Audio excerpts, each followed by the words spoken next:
કેમ છો YouTube family, કેમ છો ફેસબુક ફેમિલી? તો મજામાં જશો ને?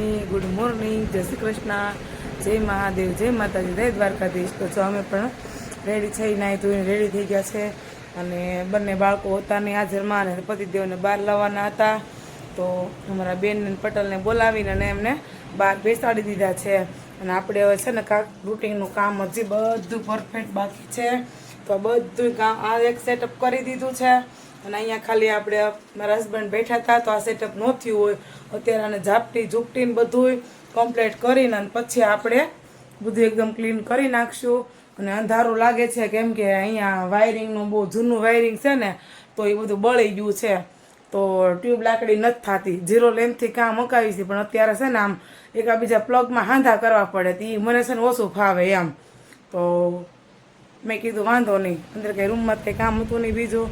તો બધું સેટઅપ કરવાનું બાકી છે, કચરા વાળવાનું બાકી છે. અને થઈ ગયા છે 9:30. કેમ કે કીધું પેલા બ્લોક આપણે સ્ટાર્ટ કરી દેવી એમ. અને ઘણાની કોમેન્ટ આવી હતી કે દીદી અમારે તમારી જોડે કામ કરવું છે તો ડીએમ કરી આપજો. અને જેણે જેણે મને કોમેન્ટ કરી હતી એને મારો નંબર પણ મેં મોકલી આપ્યો છે. તો તમે મને કોલ કરજો.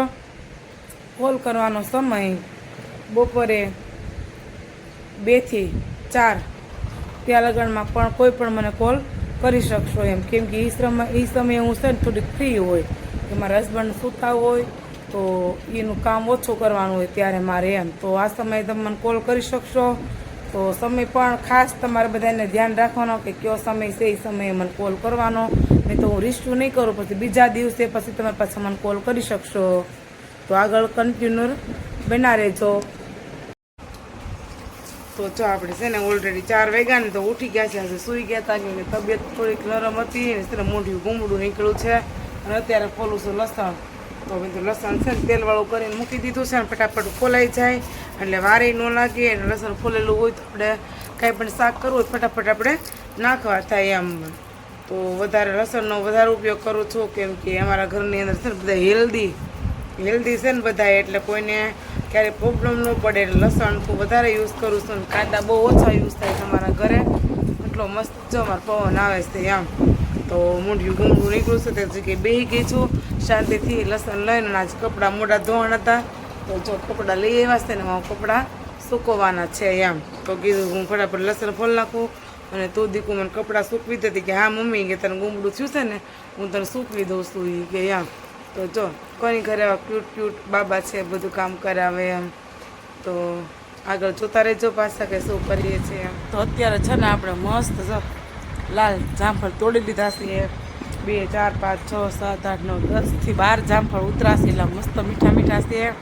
અને આપણે છે ને ત્યારે જામફળ ખાતા હતા મેં કોઈ દી નથી તોડ્યા. મેં કીધું લાવ્યા તોડી લઉં. નવરી હતી ને તો આટો મારવા ગઈ ફળિયામાં તો મેં કીધું લાઈન તોડી લઉં. મેં કીધું જતા બધા ઉતરાશે તો મેં કીધું એમ. અને સાંજ પડવા આવી છે અને જામફળ બહુ મસ્ત મીઠા મીઠા લાગે છે. તો કોને જામફળ ભાવે છે કોમેન્ટમાં કીધું. તો અત્યારે છે ને આજે અમારા ગામમાં મેઘરાજાની પહેલી એન્ટ્રી થઈ છે. અને મસ્ત આમ માટીની એકદમ મસ્ત સુગંધ આવે છે. અને છે ને બહુ એટલે બહુ સરસ વાતાવરણ પણ થઈ ગયું છે. તમે જોઈ શકો છો વાતાવરણ સરસ થઈ ગયેલું છે. તો મજા આવે આવું કંઈક વાતાવરણ હોય ને તો ઠંડુ ઠંડુ. કેમ કે ખબર છે ગરમી વહી જાય. આવું વાતાવરણ હોય ને તો ગરમી ન રહે. તો આપણે આવું કાંક છે. અને આપણે છે ને મોબાઈલ પકડતા શીખવી છીએ. આવડી ગયો તો પછી તોલું મોલું જવાબદારી આપી દીધી ને વિડીયો શૂટ કરવાનો મને ભૂલાઈ ગયો. તો જો આ છે ને પાછળ તમે જોઈ શકો છો બધું એમ. રસીલા ભાભી જો બપોરની રસોઈ બનાવવા જાય છે. તો બપોરની રસોઈ બનાવવા જાય છે. તો આવું બધું કાંક છે.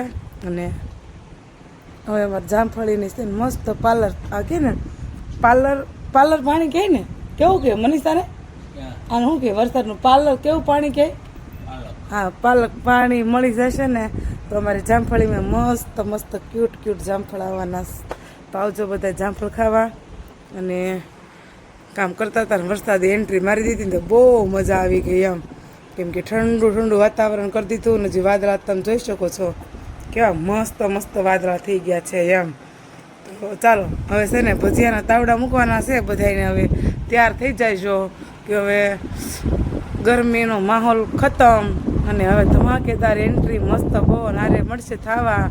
અને જે ઘડીની વાટ જોતા હતા ભજીયા તળી તળી ખાવાના એ ઘડી હવે આવી ગઈ છે.